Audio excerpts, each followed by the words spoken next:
Papuri sa Diyos Ama, pagkat ipinahayag niya, hari siya ng mga aba.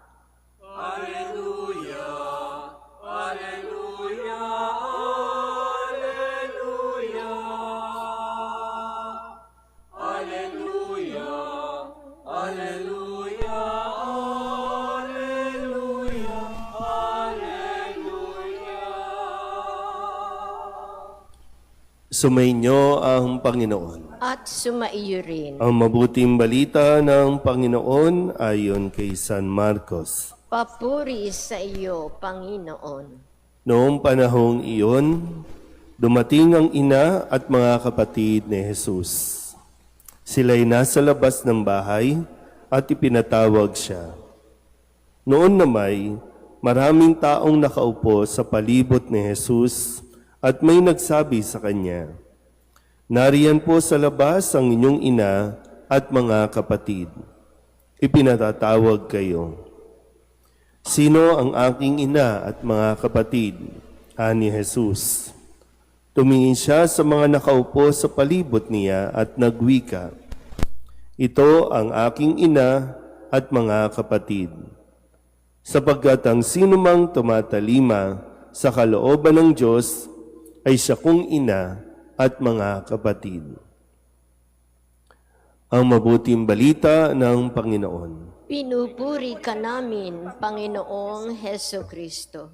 Isang magandang umaga po sa inyong lahat. Magandang umaga po. Ngayon po ay Martes sa ikatlong linggo sa karaniwang panahon. At sa pagpapatuloy ng ating pong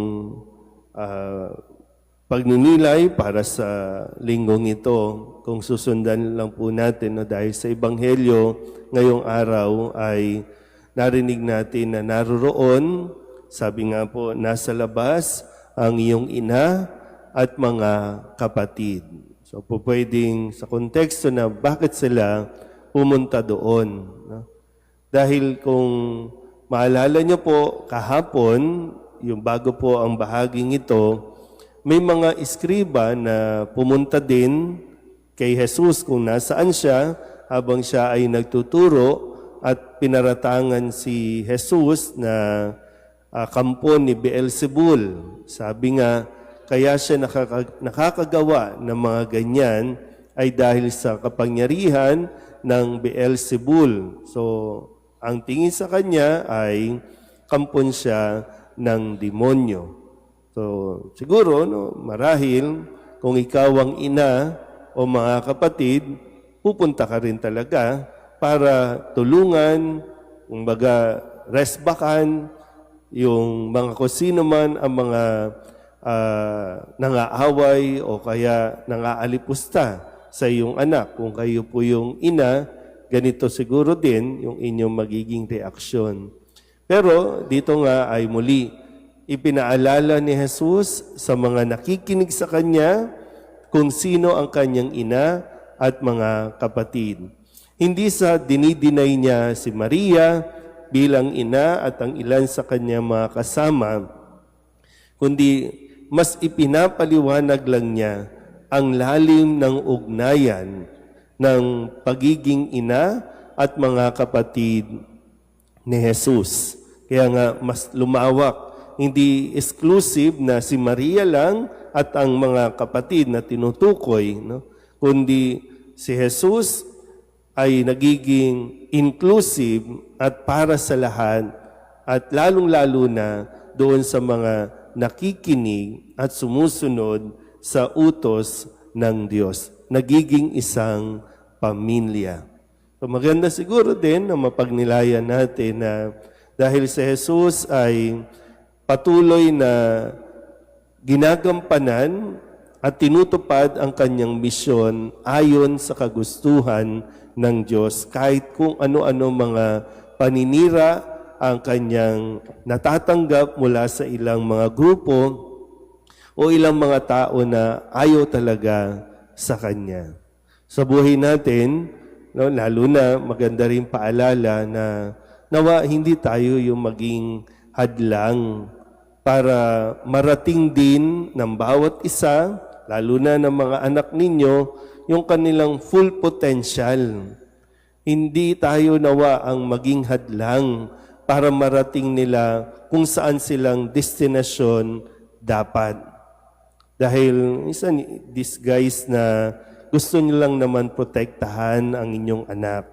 Ayaw nyo silang masaktan, ayaw nyo silang magutom, kaya lahat din gagawin ninyo, lalo na bilang isang ina o bilang isang pamilya, talagang ipagtatanggol ninyo.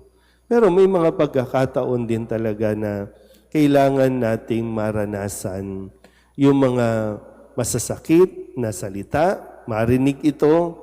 Kailangan din natin maranasan yung kung ano yung nararanasan o naranasan ni Jesus. Hindi sa wala tayong pakialam, hindi sa binababayaan lang natin, pero dapat bilang isang pamilya, bilang ina, bilang mga kapatid, huwag natin pigilan na kumbaga makalipad ang bawat isa.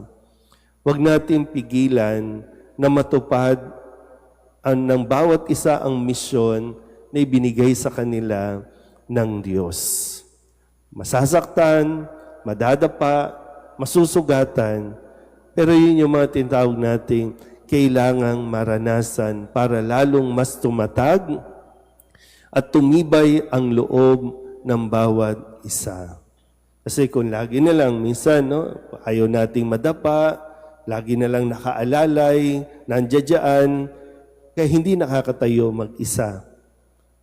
Kaya marami, magandang mapagnilayan po ninyo, ano bang naidudulot, baka nagiging overprotective dahil ayaw nyo silang makarinig ng hindi magaganda, ayaw nyo nang palabasin ng bahay, ayaw nyo masugatan, kaya hindi nyo na pinaglalaro sa labas at hindi na nakikisalamuha sa ibang bata, at tuloy hindi marunong mag-ayos ng conflict o makipag-usap.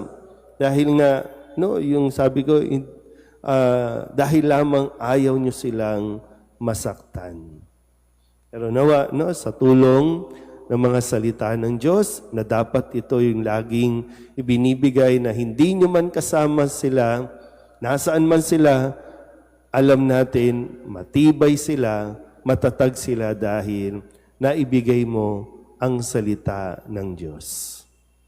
Amen.